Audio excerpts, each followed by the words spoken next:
I heard there was this podcast, yo, about something funny like wrestling and so. And you really care about wrestling, don't you? There are drop kicks and leases all over the board, and then something called the Wrestling Hold. It's a super duper fun podcast about wrestling. That wrestling show. That wrestling show. That wrestling show. That wrestling show.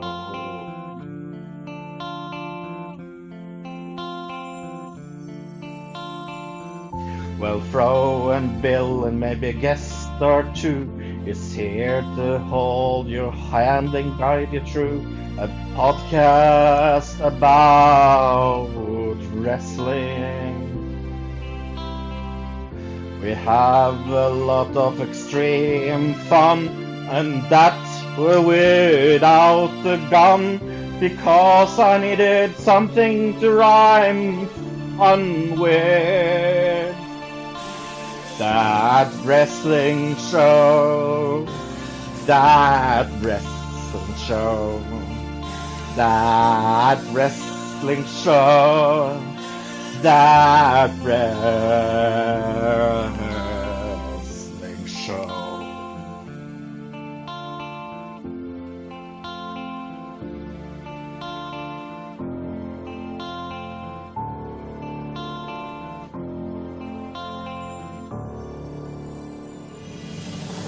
Well, sit your behinds gently down and listen to our podcast sound and try to guess this week's pro question.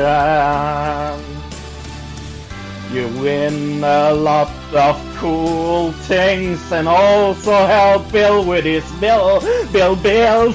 That's a super duper fun competition. That wrestling show. That wrestling show. That wrestling show. That wrestling show. That wrestling show. That wrestling show. That wrestling show. That wrestling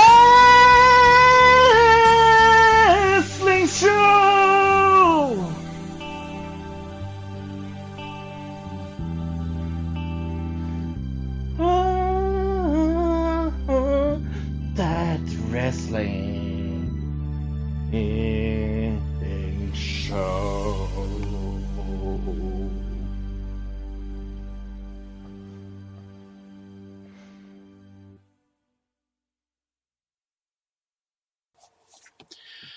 Hello everyone, hope you guys haven't overstuffed yourselves over candy, and welcome to another episode of That Wrestling Show, the only podcast where all pro wrestling matters. And Fro, how was your Halloween? It was silent and nobody was on my door, so that was good. I hate Halloween, but yeah. It doesn't sound like that when we've reviewed the South Park Halloween episodes. No. This is Halloween. No, A Nightmare Before Christmas is one of my favorite movies also. It's kind of funny. Overrated. Do you think so? I said it. Yep. Now, did you have candy all by yourself? Did you have like a whole thing of candy or? No. Okay. No. I'm on the diet anyway, so. We had some people come, not as many. What surprised me was the streets in our neighborhood weren't as packed as it usually is. I think it's because it was the middle of the week. So, shame on you, parents. Shame on you. Anyway, This week on the program, we are going to get into some news. We have another trivia thing that we're going to be doing. Plus, Fro and I are going on a field trip today as I am reviewing something that nobody, I'm going to say it right now, nobody will have ever heard of this show. And when I'm done reviewing it, you're going to want to watch it. So, Is it Bound for Glory? no, I said want to watch it, not. Oh, want to watch it. Actually, yeah, I'm not sure if Bound for Glory. actually, there is Bound for Glory news a little bit later on. That's very interesting. So, Oh, I can't wait. but it has not. Well, I'll just save it for when we get to that news story. So, last week we had 2 trivia questions, and we had 2 winners from last week. So going to give them a shout out. Congratulations to Brian Rochester, who got Fro's question right, and I mean, Fro, he got that in literally seconds ahead of the other person. I mean, it was that close. And the question that Fro had asked was who was on the promo poster for St. Valentine's Day Massacre in Your House. The answer was Vince McMahon. And then Joe Sego won. He has his 3rd entry now for the big Survivor Series drawing. He answered my question right. The question was, how many falls were scored in the 30-minute Iron Man match from the original Bound for Glory? And the answer was 1. Only 1 fall was scored. Wow. That's not good. But it was a hell of a match, Fro. Oh, hell of a match. So does that mean that we are going to have the trivia thing first today? Yeah. Yeah. And because it's Halloween yesterday, I need to pick something Halloween related. All right. So I picked WrestleMania 30. That is very Halloween related. Yes, very Halloween. I picked it more because it said Triple X, and I like that because it reminds me of porn. Well, Fro, there's so many things that we're going to talk about today that everything's going to relate, I think, to this trivia question this week. So. Anyway, Warriors' last public appearance was on the Raw that year, so that was a sad day. Do you remember anything else from the Hall of Fame? Well, I remember Mr. T was the celebrity inductee. Yep. Jake Roberts. And he was talking about his mom. I remember Mama. Yes. Jake Roberts went in. Oh, who else went in? That was a good WrestleMania, by the way. Oh, that's one of my favorite of all time. Yeah, mine too. But do you know what? We're going to do it a little different with a trivia question for the listeners. Okay. Because mainly I ask who's on the poster and things like that. But I want to know who was the sponsor of that WrestleMania. Now, is that for me or is that for them? That's for you. Oh, wow. I'm going to guess and say Snickers. No, it was Mountain Dew Kickstart. Oh, that piece of crap. Yes. And what was the venue? Oh, now that's an easy one. It was the Mercedes-Benz Superdome. Yep. And what city place was it? It's going to be where it will be next year in New Orleans. Nolans. Nolans, as some people call it. Nolans. Because my listener question is actually for the pre-show. And I want to know who won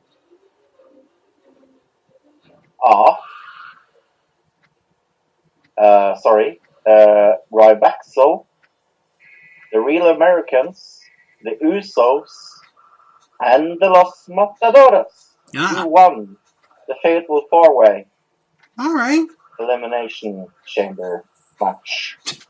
At WrestleMania. Yes. It was a Fatal 4-Way Tag Team Elimination match for the tag team. Right. So who won? Yeah, that is the question for you, the listeners. Yes. Not for me. And I was gonna. Oh God, I just had this on the tip of my tongue. Oh no, now I remember. That event was so weird. Not the actual event, but because that was the first pay-per-view they did on the WWE Network live. Right. I remember that. I was so petrified. I was scared to death of if I watched it on the network that it was going to go out, that I ordered it on pay-per-view. Mm-hmm. And that's the last WWE pay-per-view I have ordered, was that WrestleMania. And it ends up being one of the greatest WrestleManias of all time. It definitely does. So. I don't think the pre-show was amazing, but let's go through it.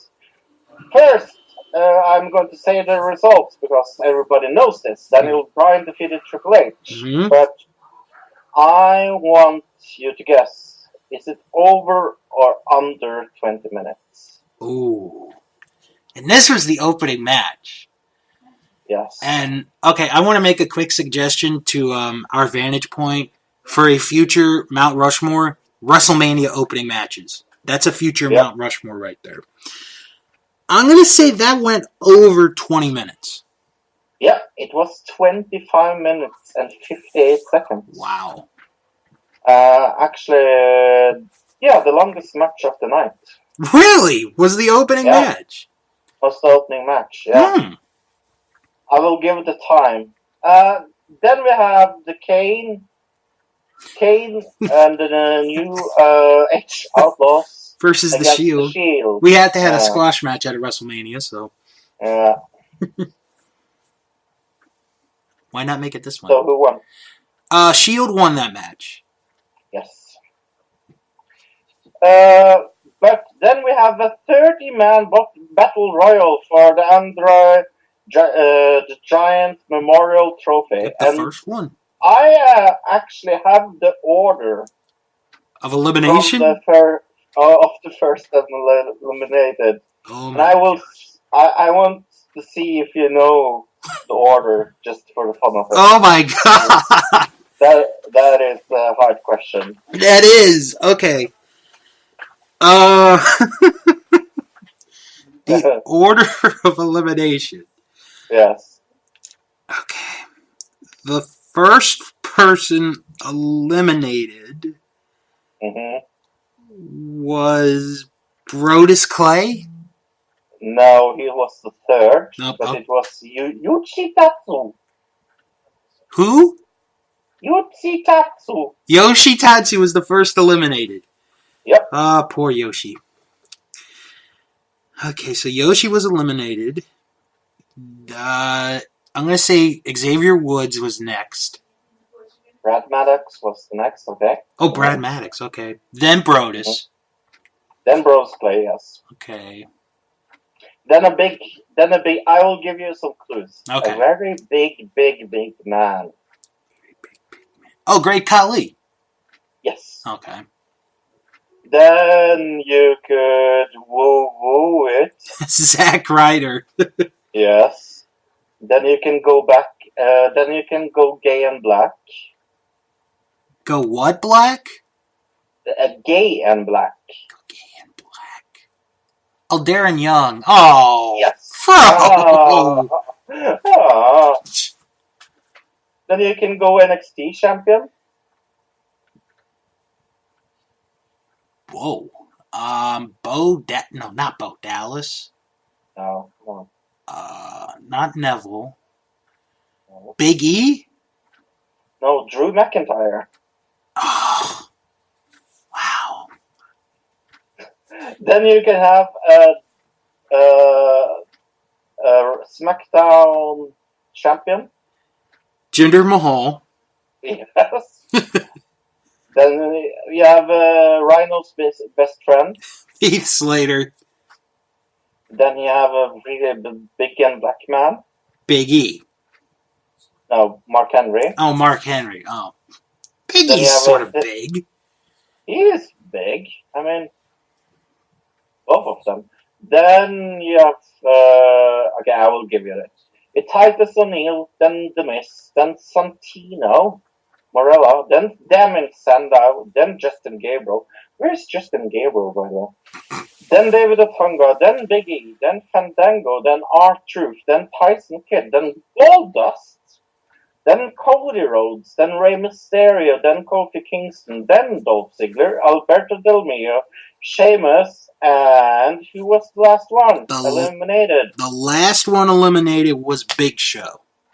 By who? Cesaro. Yeah, and this was 13 minutes and 25 seconds. And participated, but elimination unmentioned by reliable sources was Sin Cara and Xavier Woods. Oh, they were both were they both supposed to be in that?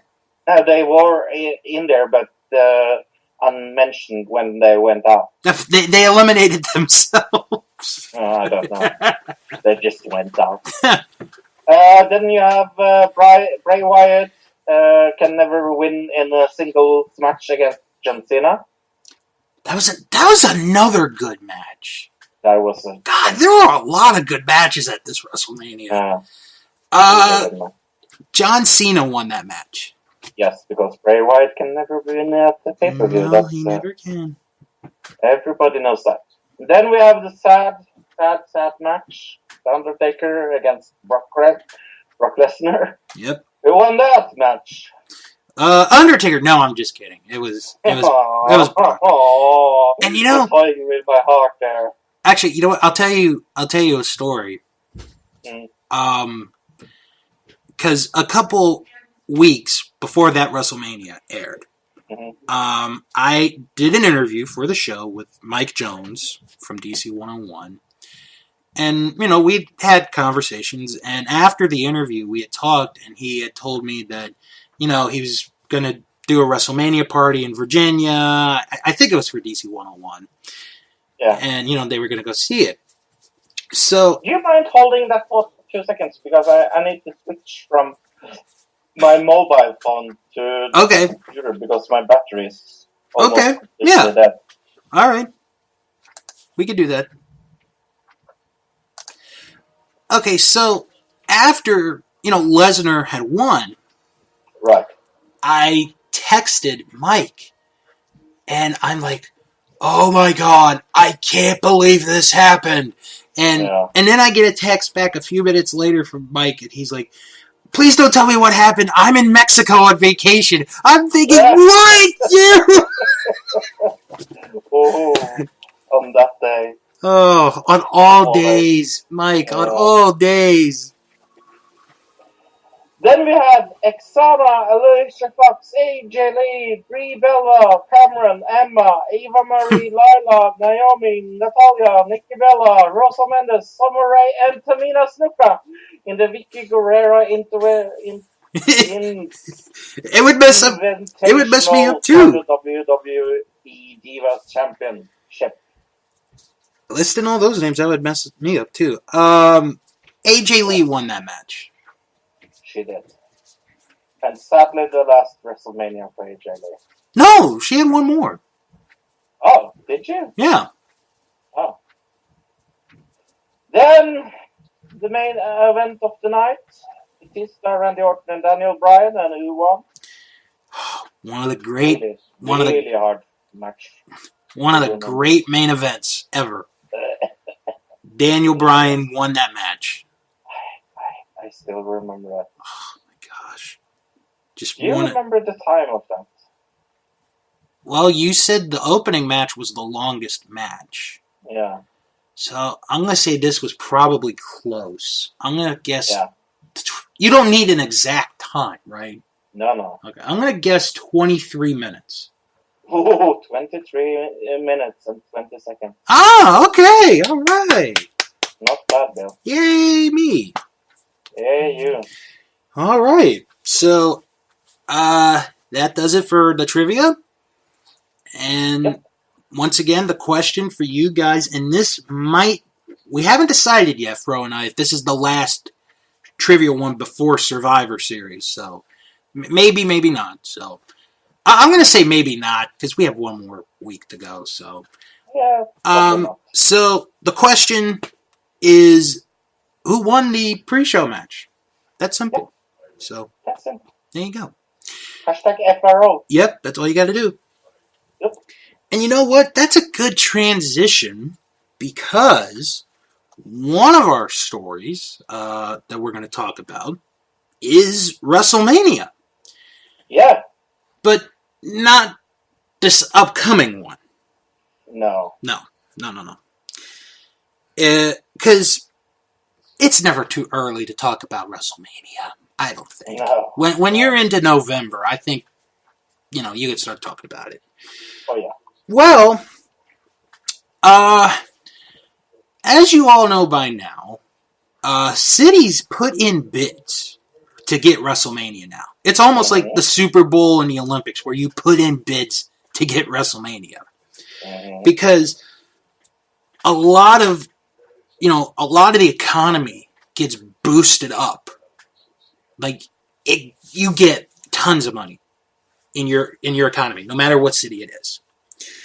So, earlier this week, it was originally reported that for WrestleMania 35, which, oh, by the way, does not take place until 2019, Detroit was the leading contender to land WrestleMania 35. However, a recent report, a recent news piece said that Detroit never put in a bid for WrestleMania 35. They only did for 33 and 34. So Detroit, not in the running to host WrestleMania 35.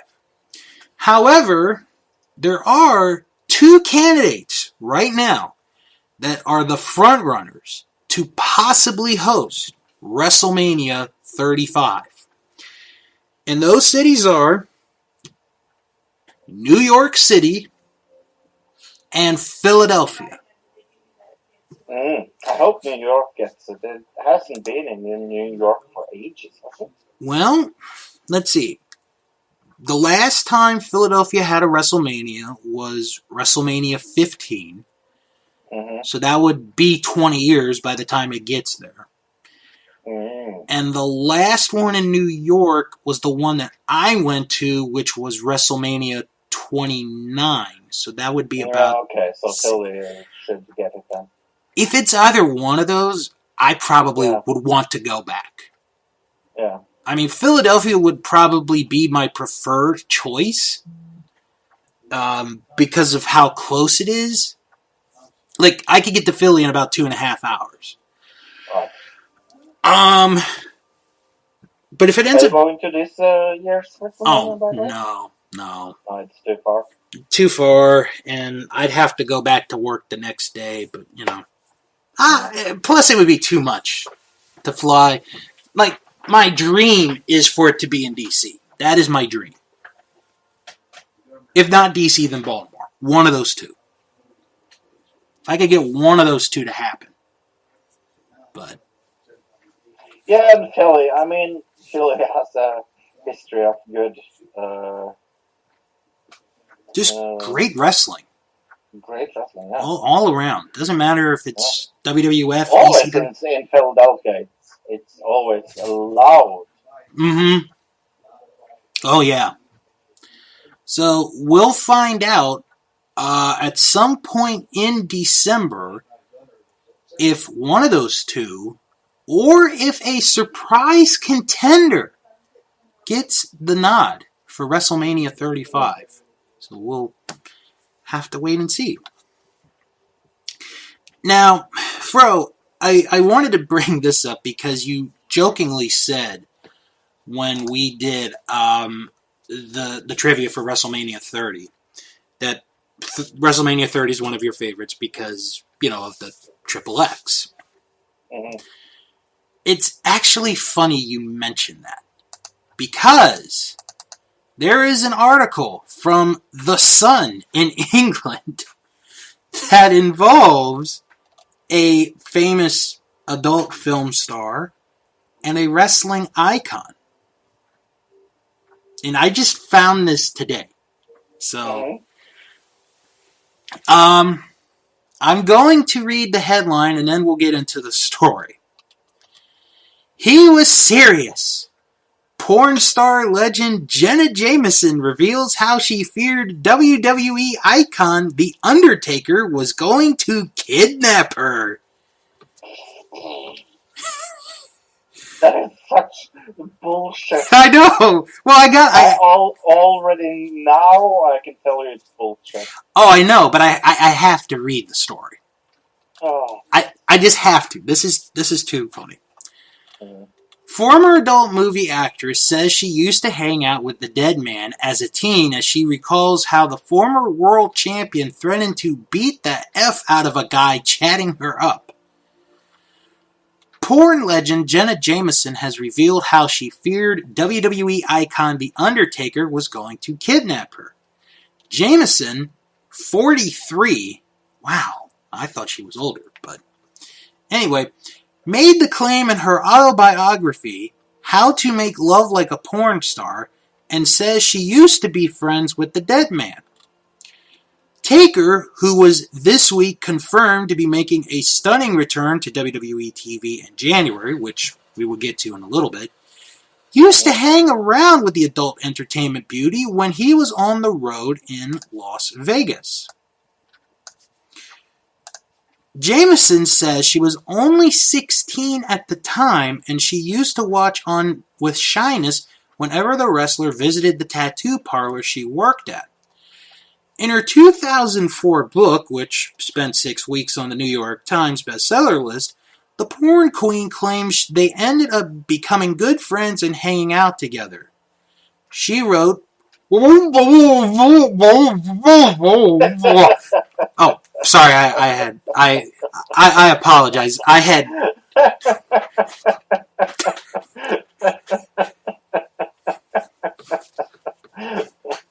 That's such a bad joke. Sorry, I had food in my mouth. I had something in my teeth.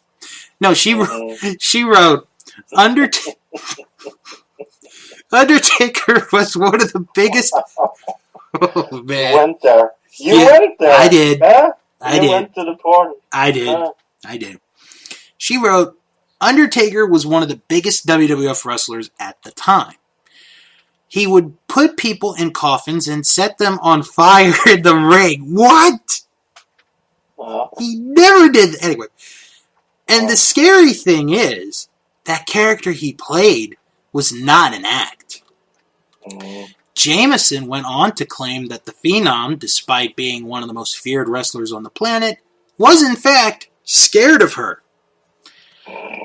However, despite allegedly being creeped out by her hanging around the tattoo shop, she did reveal how he came to her aid when a guy was pestering her at one of her shows.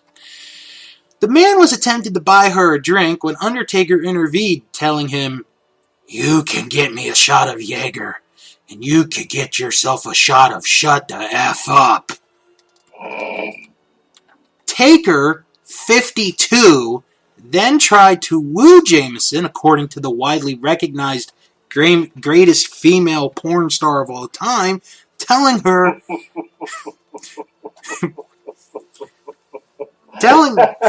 Oh, God, this is great. Fantastic. Telling her, "I'm going to kick your boyfriend's ass and take you away with me." She recalled quickly realizing it was no joke and making a sharp exit to save her would-be suitor from a severe beatdown from the former WWE World Champion. I don't believe a shit she's saying. Oh, I don't either, but this article is funny. She added, "I knew he was serious. I ran upstairs and told Jordan we had to leave because this guy was going to beat the F out of him and kidnap me. So I never saw him again." Oh, such bullshit. Oh my. And then the rest of the article talks about The Undertaker. But, so yeah, the article was written by Gary Stonehouse, and this was posted today. Moron. So, Fro, on the bullshit scale, where would you rate this story? Oh, this is so bullshit. This is utterly bullshit. Oh my gosh. When I saw the headline, I was like, yep, we're going to have to talk about this. It was so, oh my god. Why lie about stuff like this? It's so obvious lie. There's a 9-year difference. I'm just pointing that out. There's a 9-year difference. So he would have, I don't know. I don't believe it one bit because Undertaker is one of the most respected people in the entire wrestling community. Yep. And he's a Christian man. I mean, I remember hearing once in somewhere that the Undertaker's least favorite version of the Undertaker character was when he did the Ministry of Darkness thing, which happened to be one of my favorite Undertaker characters. Oh yeah, I love that. So, yeah. I doubt we're going to hear anything else about that story. Now, this is utterly bullshit. Yep. I would be very surprised if we hear anything else come from that story. I'd be very surprised. But I doubt we will. Alright, now, a story that I covered on our YouTube channel over the weekend was the release. Yeah, I saw that. Yes. The release. Yes. 3 wrestlers. Yeah. Darren Young. None I will miss. Yeah, Darren Young, Summer Rae, and the surprise of the 3 is Emma. Yes,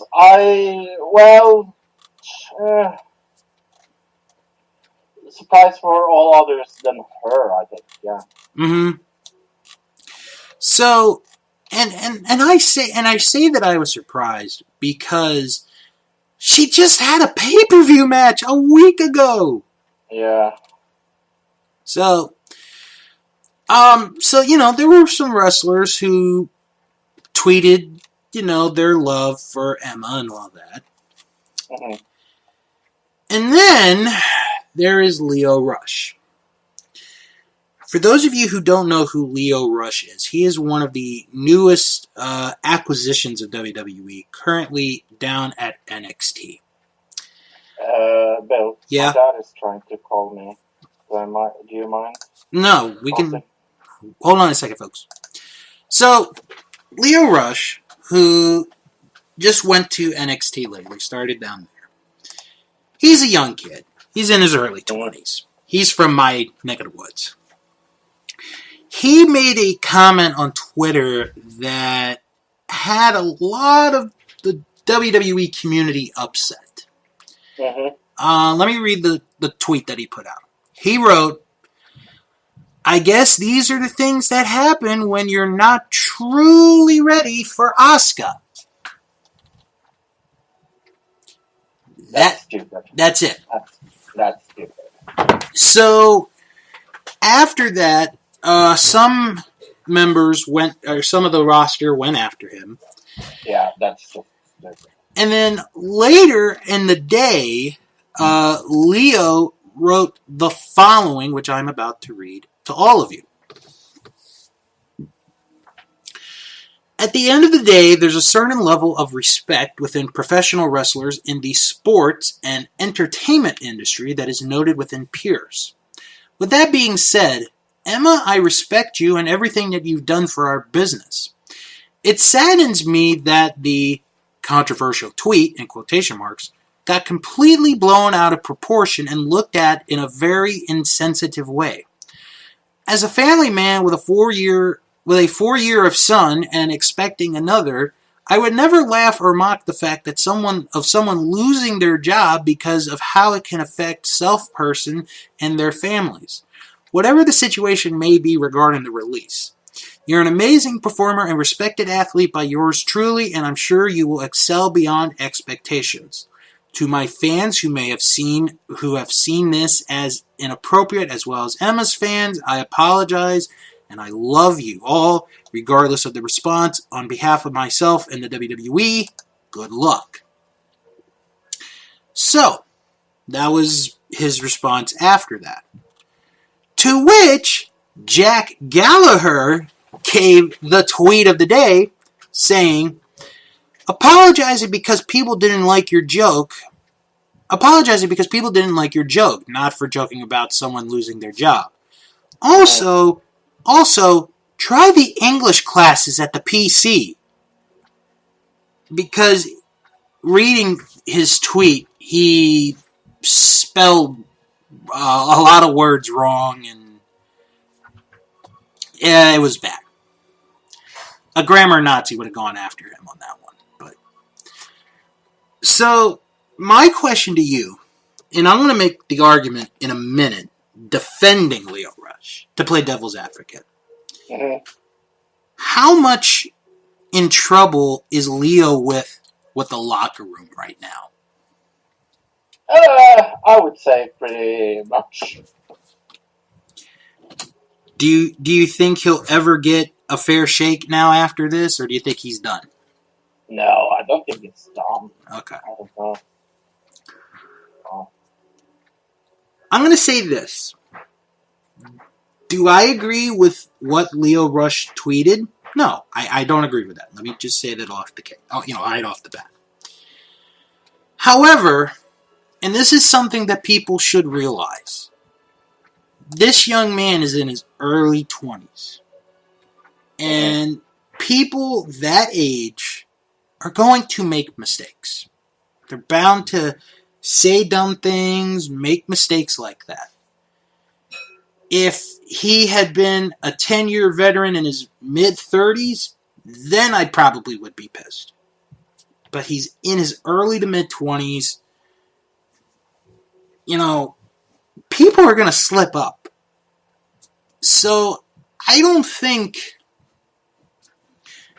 I understand where everyone's coming from as far as being upset, but I don't think they should be putting him on a noose. That's all I'm going to say. No. Yeah. Let's talk about Monday Night Raw. The news anyway. The big news. The 25th anniversary news. Yes. I think we discussed this last week. Yeah, we did. Loosely. A little bit, yeah. Well, they came out with complete news, and on January 22nd, which is going to be the date of the 25th anniversary show, Raw will be held live in 2 locations. Yeah. Which is very cool. Yes, very interesting. Have they done that before? You mean host an event in different cities? Yeah, at the same time. WrestleMania 2. Oh yeah, but they're not like Monday Night Raw. No, never. So you can choose if you are going to be in the New York City area to either be at Raw at the Barclays Center in Brooklyn, New York, or for the nostalgia purposes, you can be at the venue, the original home of Monday Night Raw, the Manhattan Center Grand Ballroom for Monday Night Raw. You can be at either one of those. It's going to be an exciting night already. I think the fact that they're doing two venues on the same night is very interesting. Because, I mean, like you asked, the only time they ever did it was WrestleMania 2, but they never did it, back to one place, then another. It was always, or it was like, okay, we'll have the New York card first, then the Chicago card, and then the Los Angeles card. Here, they can just go back and forth. Yeah, and I think that's what they're going to do. They have to. Yeah. They really have to at this point. And they've already announced some names. Undertaker will be there that night. Maybe, rumored. Yeah. Shawn Michaels will be there. Kevin Nash will be there. Kevin Nash! Oh, never get sick of that. Yeah. No, you never do. And I'm sure as the weeks are to come, many more names will be announced for the 25th anniversary of Monday Night Raw. Wow. Vince is going to be there. Who? I can already tell you. Vince. Oh, God, yeah. And I'll bet you that he will be at the Barclays Center, not the Manhattan Center. I bet that as well. So, it's gonna be interesting because when we get to that point, because we did an episode about 3 years ago, or no, not 3. It was 5 years ago when they celebrated their 1,000th episode. So I don't know if we're gonna do an entire episode based on Monday Night Raw or not yet. I mean, that's so far ahead. But when we do figure this out, you guys will all know. So do not be afraid. If it's up to me, yes, we do. Yeah. I don't see why not, honestly. No.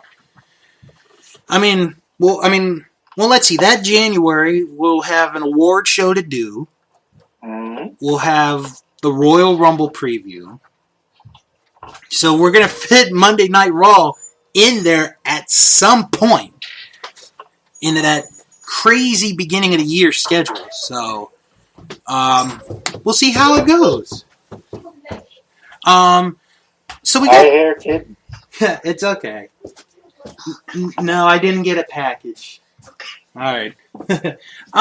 We have some Impact news to discuss. One of the X Division wrestlers has left or asked for their release, and they have gotten it. And it is Rockstar Spud. Interesting. He was. This is really interesting. Yeah, he was the original winner of the British Boot Camp show, which was actually pretty good for Impact Wrestling standards. So he asked for his release. He is gone. There are rumors that he could be on his way to join the Cruiserweight division. I could see that. They need another British wrestler. I could see and that. Rockstar Spud is amazing. Yeah. Very, very talented. Very, very talented. Okay, now the other piece of news, and this was Bound for Glory. This is the part that I wanted to tell you earlier. And this, if this interests you to get Bound for Glory, this may be the only thing that would interest me. I'm still not going to get it, but during Bound for Glory this Sunday, you can chat on the Fight TV app with Velvet Sky. And it is for the entire duration of Bound for Glory. So, if you want to chat with Velvet Sky during Bound for Glory, you could do it on the Fight app. Let's find the card and make predictions. Okay. Yeah, I'm gonna look it up. Mm-hmm. Uh, Because I have absolutely no clue what the card is. all right.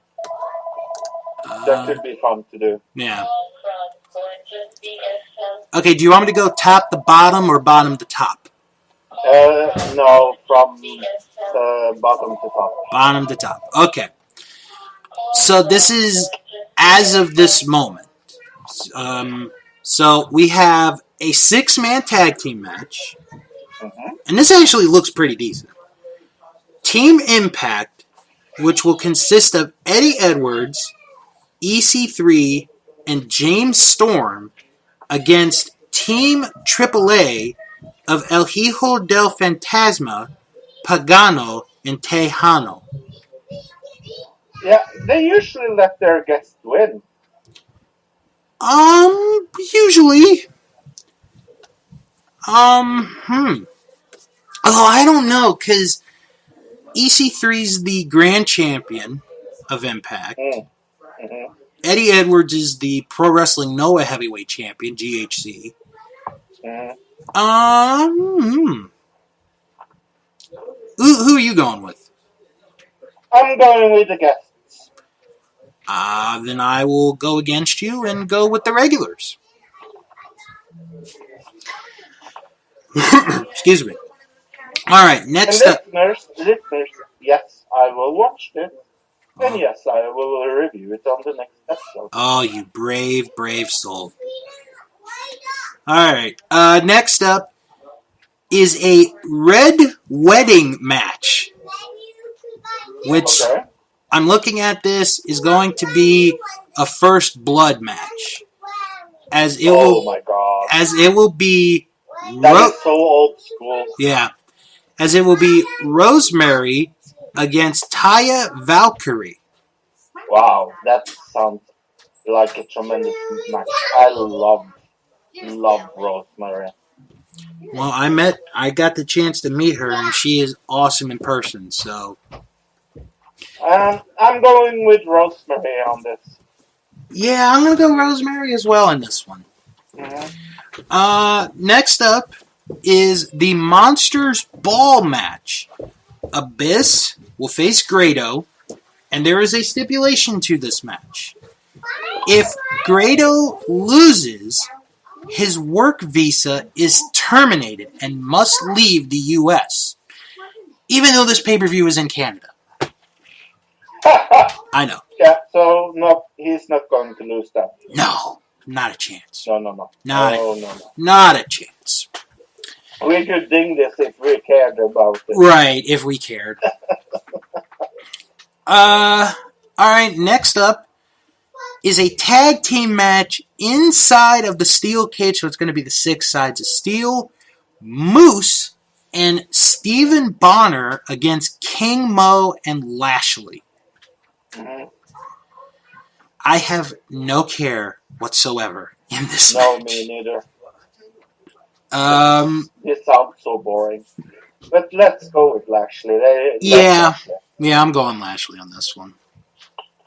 Alright, now we're going to get to the title matches. We have a 3-way match for the Knockouts title. Sienna to defend her title against Allie and Gail Kim, and this is Gail Kim's last match before she retires. Yeah, so she has to win. Not necessarily. No? No. I don't think so. Because if she wins, then the belt's going to be vacant. Oh yeah, I didn't think about that. I'm going to say Sienna holds the title. Yeah, I love Sienna. It's so sad they didn't use her correctly in WWE. Ooh, Gail Kim? Yeah. She'll end up being in the Hall of Fame. You watch. Mm-hmm. I think so as well. Then we have a 51-50 street fight for the tag team titles as OVE, which stands for Ohio versus Everything, the team of Dave and Jake Christ, the current tag champs, will face the challengers of LAX. I'm going with LAX. Whew. I might have to disagree with you. I might have to go OVE on this one. Mm-hmm. Then we have a 6-way match for the X Division title. Trevor Lee is the champ. He defends the title against Desmond Xavier, Garza Jr., Matt Sydal, Petey Williams, and Sanjay Dutt. Or maybe it's something you and Yeah. you worked on. You're going Petey? Yeah. Hmm. Petey Williams. I'm gonna go. Ooh, I like Petey Williams. wow, this is a tough one. I think this is going to be the match of the night so far. It could be. Mhm. I'm gonna say. Ooh. One of these titles has to change hands, so I guess it'll be the X Division title. I'm gonna go out on a limb. I'm gonna say Garza Jr. wins the title. Okay. And then we have the main event for Bound for Glory, their biggest show of the year. Eli Drake, the reigning Impact champion, will defend the title against Johnny Impact, a.k.a. Johnny Mundo, a.k.a. John Morrison, a.k.a. Johnny Nitro, a.k.a. whatever names you could come up with. I love this. I don't think the puzzle will change here. No. I'm going to say Eli Drake wins this one. Mhm. If he doesn't, I will be very surprised. So, Fro is taking a bullet for the team, and he is going to review Bound for Glory next week. But I can promise you, I'm not going to stay awake Right, for this. So right. Oh, I don't expect you to. So, I'm going to watch this the day after. yeah. Now it's time for another installment of Is Nikki Bella Still on Dancing with the Stars? So, this is the part of the show where Fro asks, on behalf of all of you, the listeners, if Nikki Bella is still on Dancing with the Stars. So, And is she still on Dancing with the Stars? ladies and gentlemen, Nikki Bella has been eliminated. Aww. She has been eliminated from further competition. But she was not the only elimination this week, as Vanessa Lachey was also eliminated from competition. So, the theme was Halloween, and they did 2 dances, if you remember. One was the individual with their dancer, and the other was the team competition. So, the individual dance that Nikki Bella did was Jive, and her song that she did was I Put a Spell on You, but I put a spell on you. not the Screamin' Jay Hawkins version, Oh. not the Creedence Clearwater Revival version, Because you're mine. but the Bette Midler version. Oh. Oh, God! Oh. No. Why the Bette Midler version? Well, Ben Midler covered that song for the movie Oh, I don't want to hear it. Hocus Pocus. Oh, that was such a bad movie. Have you heard that is going to be remade? No. Yeah, Hocus Pocus. I will send you some news about that. Bette Midler was not happy about that. I've heard a lot of people actually like that movie, but Do you like it? I've never seen it. Midler actually performed that song during her 2015 Divine Intervention tour, wearing a costume similar to the one she wore in Hocus Pocus. Okay, now Nikki. Maybe you need to see that for next week. No, I can Yeah, live. yeah. Come on. Hocus Pocus. It's a terrible movie. Well, I do have the nephews this weekend. Maybe. I'll see. So, other songs that were played included Super Freak, the Rick James version. Super Freak. Let's see, we have Every Breath You Take by Chase Holfelder. No, it isn't. Yes, that's... It's Sting. No, there's a cover, I think, that... Well, let me look this up before... Every move you make.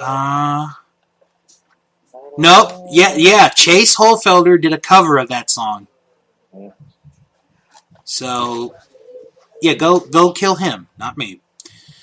And then we had the team competition where Nikki Bella and her team, they did a freestyle, and their song was The Monster Mash. The Monster Mash. Was it graveyard? I did a Monster Mash. No Monster Mash. It was a graveyard smash.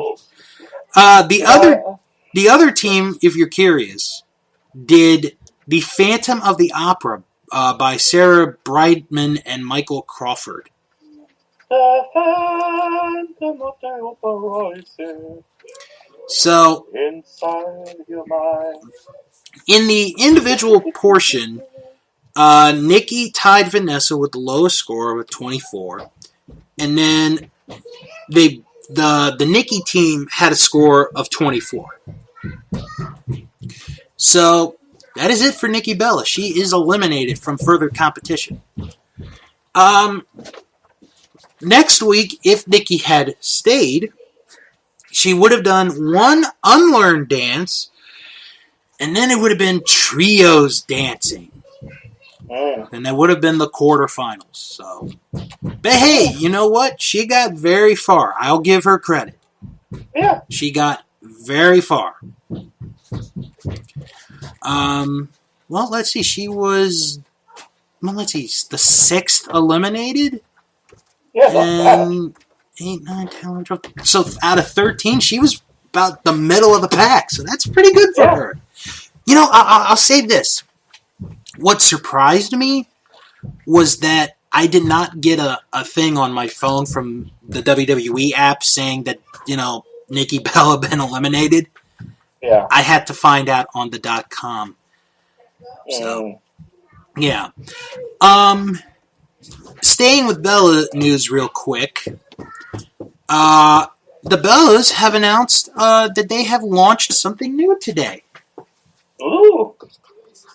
Is it the IQ test? Okay. So, they are launching... Is it an IQ test? I will ask that funny question one more time. No, it is not an IQ test. The brand name is called Birdie Bee. Birdie Bee? Birdie Bee. Oh, after Birdie. Oh, yeah, the kid. Okay, yeah. Their lifestyle, intimates, and activewear brand. So here are the website notes. That's such a bullshit thing. Here are the website notes from WWE. Birdie Bee, the lifestyle, intimate, and activewear brand created by Nikki and Brie Bella and previewed on Total Divas and Total Bellas, has taken off with the first of its many products.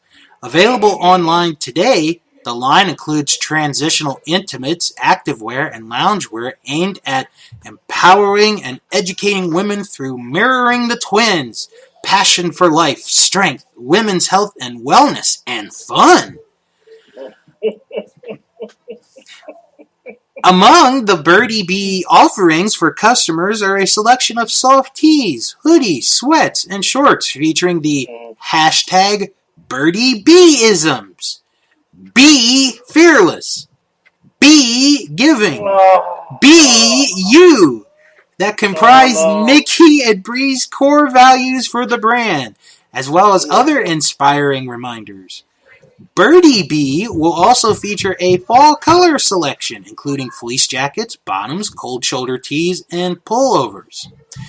The twins said in a statement to WWE.com, "We have set out through Birdie Bee to build a strong community of women who empower and inspire one another.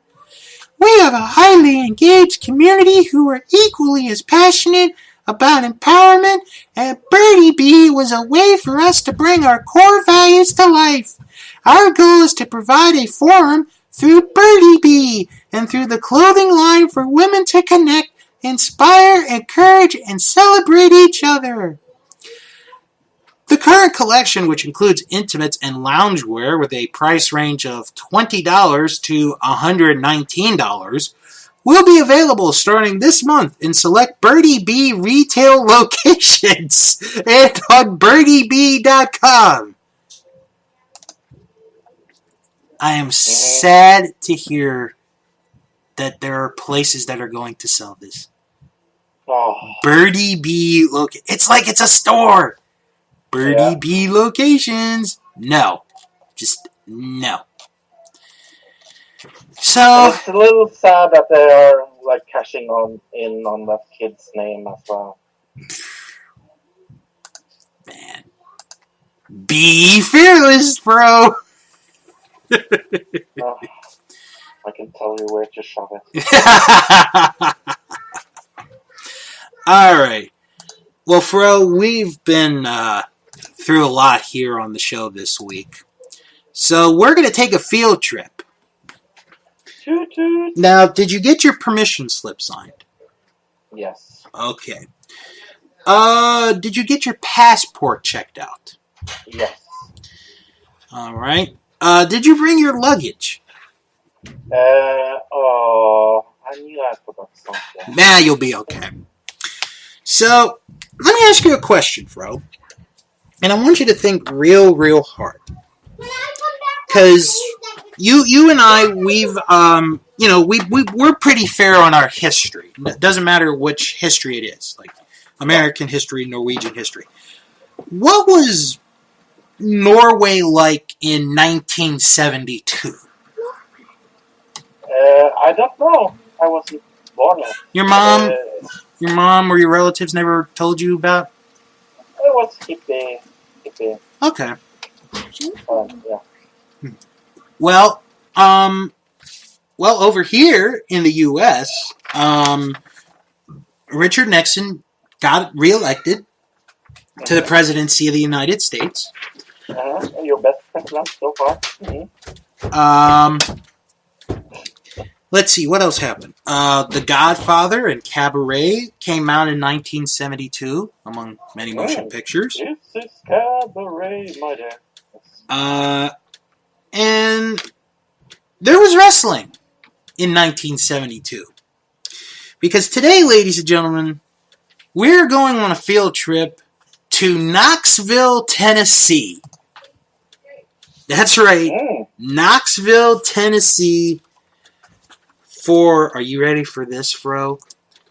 Knoxville Wide World of Wrestling. Never ever heard about it. That's why we're covering it. So to give you guys a brief history of this wrestling promotion, and for the safety, I'm not going to mention who put this video up, but when I saw this, I knew I had to watch it. The Knoxville scene was a part of a NWA territory called NWA Mid-America, which was founded in the 1940s and ran until 1981. And during that time, the 40-plus year history, they would have 4 owners working together. Nick Gulas, Roy Welch, John Kazana, and Joe Gunther. There were some interesting names who came out from NWA Mid-America, including Jerry the King Lawler, Jerry Jarrett, Tojo Yamamoto, the original Heavenly Bodies, the Fabulous Kangaroos, and the Fabulous Fargos, just to name a few. The Fabulous Kangaroos sounds a little Australian. That is because they were Australian. So the episode that I will be reviewing today, and this is for fun purposes, is from December 2nd, 1972. So this is going to be 45 years ago this coming December. So, are you ready, Fro? Okay. This is why I watched it, because I know you're not going to get through this show. So, but I'm just going to give you some of the good stuff. So, the intro to the show is very early 1970s as far as the music goes. And it is held in a television studio. And as we get the opening credits, it says, John Kazana Productions presents Wide World of Wrestling. So, John Kazana introduces the show, and he tells us about the card that we have for tonight's show, and it's an hour show. So we have Tommy Gilbert facing Sam Bass in a 2 out of 3 falls match.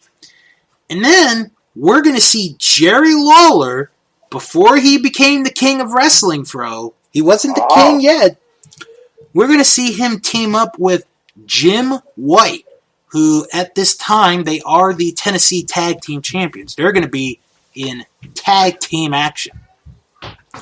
So before we get to the action, we got to take a commercial break. And they actually cut the commercial a little bit, but there is one commercial at the end where it is for Westtown Mall, where you can find Christmas gifts in 75 stores. Oh, right over there. So, and Fro, we're going to get to the commercials. All the commercials are funny. So, our ring announcer and main announcer for the show is Jim Hess. And Jim Hess has some great lines throughout the night. So, our first match is a 2 out of 3 falls match between Sam Bass and Tommy Gilbert. Now, I'm sure some of our listeners are wondering, who is Tommy Gilbert? Well, Tommy Gilbert happens to be the father of the late, great Hot Stuff Eddie Gilbert and Doug Gilbert. So, a little knowledge there. So, we go into our first fall of the match, and it's a decent first fall of this contest. Tommy Gilbert, at one point in the first fall, he locks in a double wrist lock. And I had to write this down, Fro. Jim Hess calls it a figure 4 wrist lock. A figure 4 wrist lock. How about that? So, we get a good back and forth match. Oh, you're going to need like a single hole puncher, JT. I know. Sorry about that. So, we get a good back and forth match. Bass happens to attack Gilbert during the match. And we get towards the end, and the first fall has a very good ending where Sam Bass attempts a back body drop onto Gilbert. But again, the commentator calls it a back flip.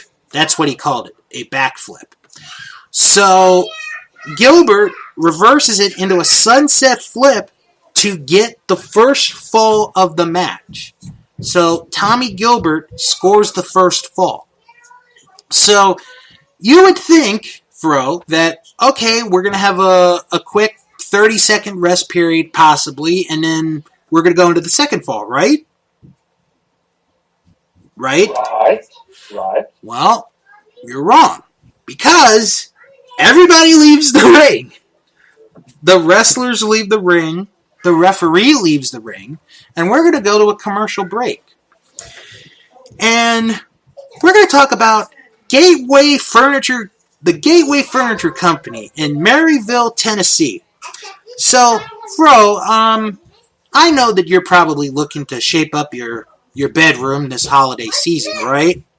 Of course. So you could get a new bed, some new drawers, a mirror, and all that for the low, low price of $374. Jesus, that sounds a lot. Well, remember, this is 1972, so... Yeah.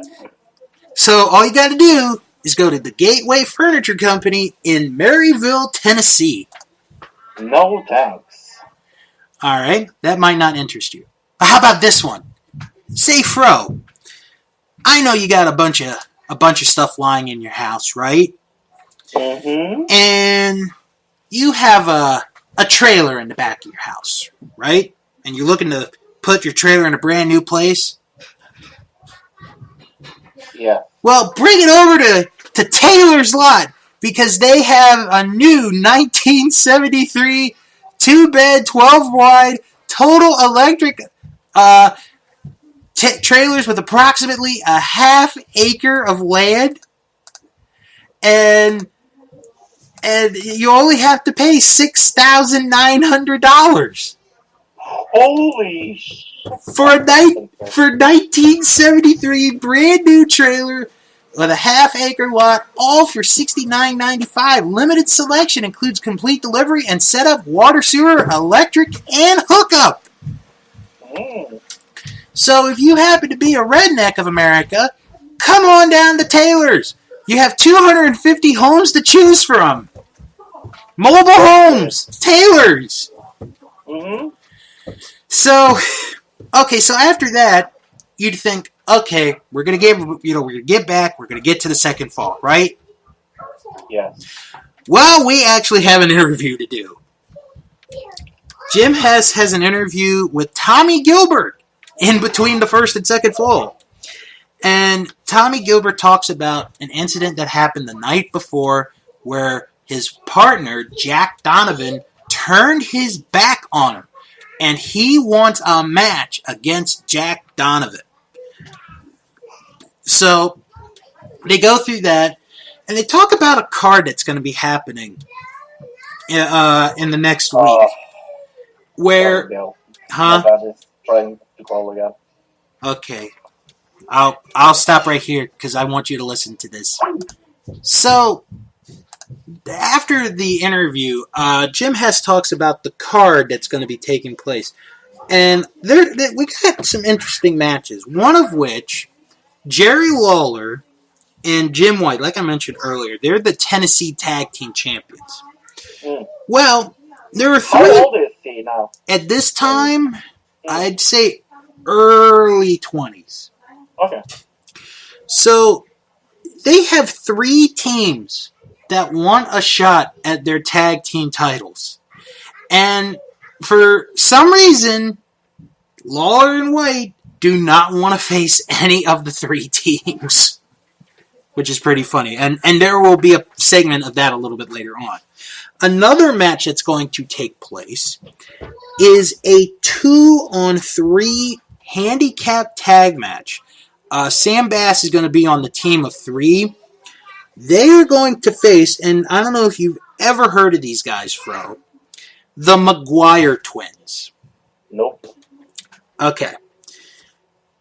Well, let me tell you about the McGuire twins. One, they were twins.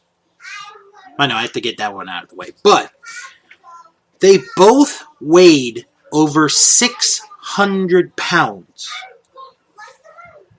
One of them weighed 640. The other weighed 660. So you have a 2-on-3 handicap match where one team has a combined weight of over half a ton. Just wanted to bring that up. So we now go to our second fall of the match, and Sam Bass gets an advantage on Tommy Gilbert. And we have an all right back and forth match. And like I said, this is in a TV studio. It's actually, and I have it here on the YouTube notes. It is filmed at WTVK TV 26 studio. So we have a good match. They go on the outside for a little bit. They bring it back into the ring.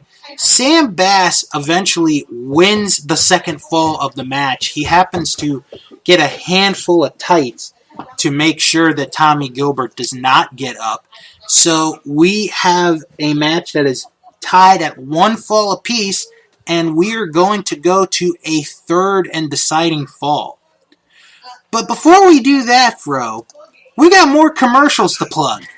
Are you ready for these commercials? Yes. Do you want to make your house look better? Yes. You should stop and go green. Because there's an insurance place that can help you with your house and make it all that better. And it's called Cumberland Capital Corporation. And then, if you're looking for more furniture to possibly buy for this Christmas, they're selling stereos at the low, low price of $39. And some sets even come as high as $80. You could also buy a sewing machine with a 25-year warranty. Or you could get recliner chairs. You could get them at Unclaimed Freight on 605 North Broadway. Open 7 days a week. I wonder how many of those are still open. Oh, that's overdone. Aww. I'm sure 0. Now, to the best part of this episode, Fro. This is the best part. We have a guy by the name of Ron Wright come in. He's got a southern accent voice, and he reminds me a little bit of The Miz. He comes onto the set, and he's sitting with our announcer, and he talks about an incident that happened last night where he beat up a wrestler, and then because he would not stop, the referee fined him $100 and suspended him for 15 days from wrestling in Knoxville, Tennessee. Wow. But this only gets better because the referee comes out to confront Ron Wright. And they're having an argument, and John Kazana comes out, and the referee tells Wright, if you hit me again, you will be fined $1,000 and suspended for 1 year. So, that means that they lose money. So, the guy. So the referee reminds Ron of that. So instead of hitting the referee, he slaps him across the face, and the referee chases Ron Wright out of the studio. So then Kazana gets to the microphone, and he talks to the referee. And Fro, I'm telling you, this would be something on today's TV. This really would. So Kazana is like, well, do you want a match with Wright? And the ref's like, yeah, I want a match with him. I want a match with him right now.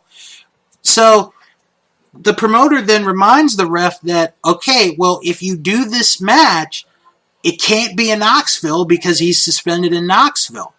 So then Jim Hess reminds Kazana that, hey, we got a show tonight at this high school. He could wrestle Ron Wright there.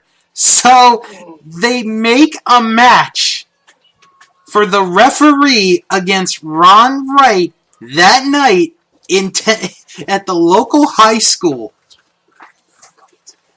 It is Fro, I'm telling you, it is absolutely funny. You would think this was on Raw or SmackDown. Yes. It is so good. Oh my gosh, this was the best part. And let me tell you about the slap real quick. It wasn't a hard slap that knocked the guy down. It was just a little tap. Right. So after that, we go to another commercial, and ladies and gentlemen, the generation gap. It's an all-girl band of a mother and 3 daughters, and they're just singing in their red overalls and white long-sleeved shirts, and they're selling Wolf Dairies. Yes, this song with a band called The Generation Gap is selling milk. This is... It's a commercial. Let me just say that. No. It is a commercial. Oh. I want to remind you again about Gateway Furniture Company in Maryville, Tennessee, where you can get their furniture for as low as $389. Mm. So now we go to the third and deciding fall of the match between Sam Bass and Tommy Gilbert. I know, it's a third fall. And Bass he has the early advantage, but Tommy Gilbert comes back. And he's beating away on Sam Bass. And he's got control when all of a sudden, here comes Jerry Lawler. And he attacks Tommy Gilbert. And then his tag partner comes in. So, Tommy Gilbert wins the third fall, wins the match. So, Gilbert, who's not satisfied with the way he won the match, wants Sam Bass back in the ring to finish the match. And Sam Bass is like, no, I'm not wrestling you. Forget it. It's over. So, the next best thing is he gets a match with Jerry Lawler. And you know what? He doesn't have to wait for the commercial break because he's going to get the match right now. He gets the match right now. So, here's Jerry Lawler, 1972. And I want you to imagine Jerry Lawler in your head, Fro. 1972. Mm-hmm. He has a beard. His hair's a little long. Mm-hmm. He doesn't have the singlet tight. It's just all you can see his chest. That's all he's wearing. Mm. So we have a match, and Tommy Gilbert wins the first fall of the match. And during this match in particular, we get a fantastic phrase from Jim Hess for the rest of the show. So whenever they do a head move, Jim Hess goes, "Oh, I get it, whoop your head off. Whoop your head off." It makes no sense. What? Whoop your head off. What? That's What what does he's... it mean? I have no idea. It's Knoxville, Tennessee. It's 1972. I don't want to. What does it mean? Hold on. Oh, not maybe. I don't know. So Tommy Gilbert wins the first fall. So we go to our last set of commercials, and we're reminded again about the beautiful mobile homes that are for sale for only $6,995 at Taylor Mobile Lots. Wow. Over 250 homes to choose from. Oh. So we get an interview now with Jerry Lawler and Jim White. They're the Tennessee Tag Team Champions. Right. And remember how I said earlier that there were 3 other teams that wanted to challenge them for the tag titles. Well, Jerry Lawler and Jim White go through the 3 teams. So the first team that they go through, they're like, nah, we're not going to face them. We don't need to face them. We've already beaten them. So the second team that they look at is called the Patriots. And they're like, we don't need to face them either. We're better than them. But then there's a third team, a masked tag team that they've never seen, they've never heard of, called the Medics. And they choose them to defend their Tennessee tag team titles. So that is set for the upcoming Friday night show that they're going to have. And also just want to give you a quick reminder on the show that's going to be coming up tonight at the high school, where now we have a referee facing a wrestler. We also have the 1,300-pound McGuire twins in a 2-on-3 handicap match. Oh. And before we go back to the ring, Jim Hess reminds Jerry Lawler that this is a 2 out of 3 falls match. To which Jerry's like, wait a minute, I never agreed to that. Well, you better get back in the ring. The second fall's about to start. So Jerry Lawler gets back in the ring. They start the second fall. And then we are told by Kazana that there are 4 minutes left. So now we're going on TV time limit. And Jim Hess is like, well, Jerry Lawler better hurry up and score a fall here. Well, they do the count, the time limit. It's like, 2 minutes left. 1 minute left. And as we get to the end of what could be the second fall, Jim White brings a pair of sort of like knuckle, brass knucks, or a chain, little chain, to give to Lawler. He punches Tommy Gilbert in the head to knock him out. And he's about to go for the fall, which would tie the match. And then, all of a sudden, ding, ding, ding, the time limit runs out. Jerry Lawler does not get the fall. Tommy Gilbert wins the match because he got the first fall in. The TV time limit ran out. And because of that, Tommy Gilbert wins the match 1-0. After the match, Lawler and White, they complained to the commentator saying how, he had that match won, he would have beaten Tommy Gilbert, blah, blah, blah. So that's the end of the program. So you'd think, okay, we're now, we're going to show some old highlights to cut through the credits, right? Right. I have a question Yeah. to show today. Okay. Since the referee was matching this guy, who was the referee? It was probably another referee. So, let me tell you how they do the credits. Fro, you're going to laugh at this. Instead of showing graphics or old footage of other matches, they show the audience leaving the TV studio. Wow. When they say, okay, that's the show, goodbye everybody, they clap, they get out of their seat, they grab their coats, and they walk out the studio. And that is Wide World of Wrestling from Knoxville, Tennessee, December 2nd, 1972. Sounds horrible. Well, Fro, I tell you what I'm going to do. And I'm not doing this to torture you.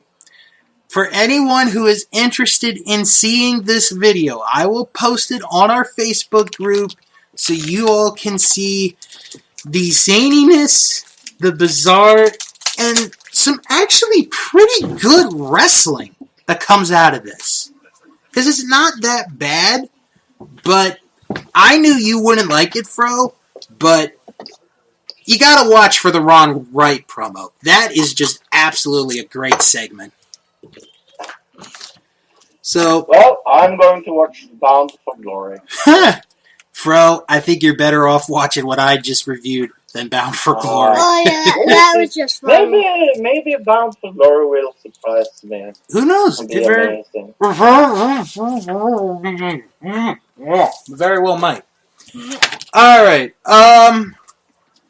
Alright, I think we're going to wrap it up for this week. So, if you guys have any questions or comments, as I'm getting beaten up here, send an email, wrestlingman@thatwrestlingshow.com.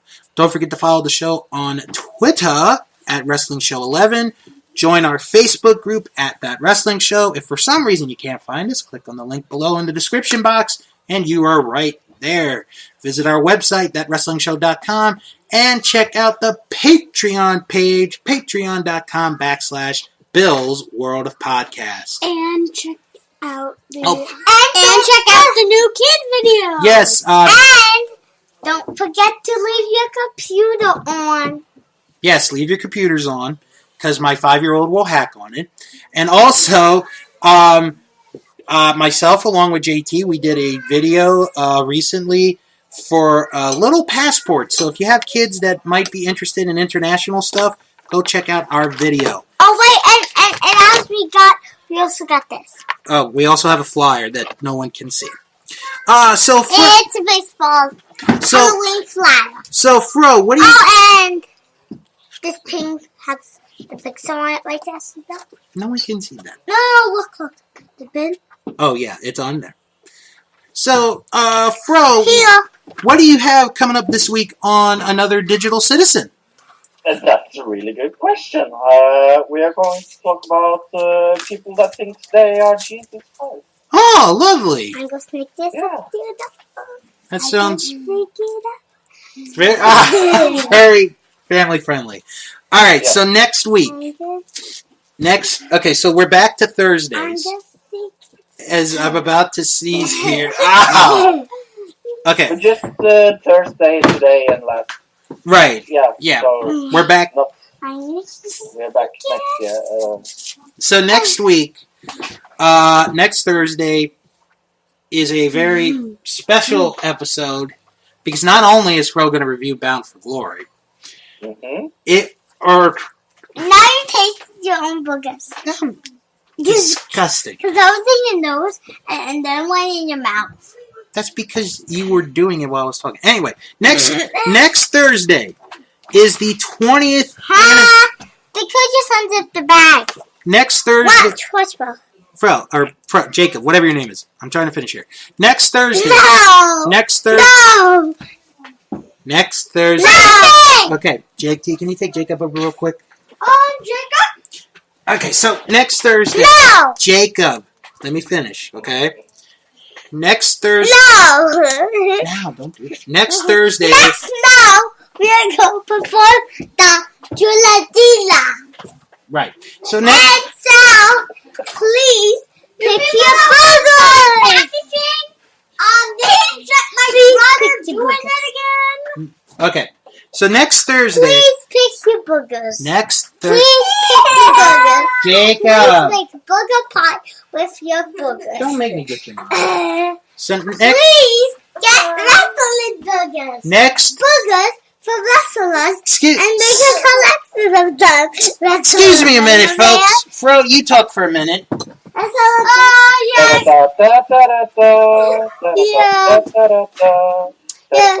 Oh, the people that watch our unpackaging show, this is the person that's doing it again.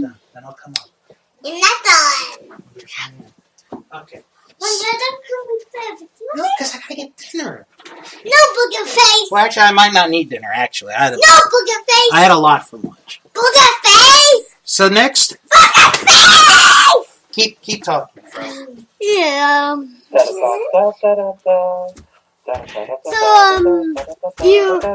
The person. Remember, protection is good for you.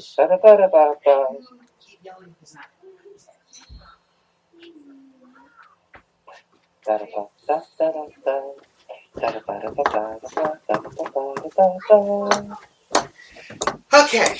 So next week, sorry about that, is the 20th anniversary of the Montreal Screwjob, the Montreal incident.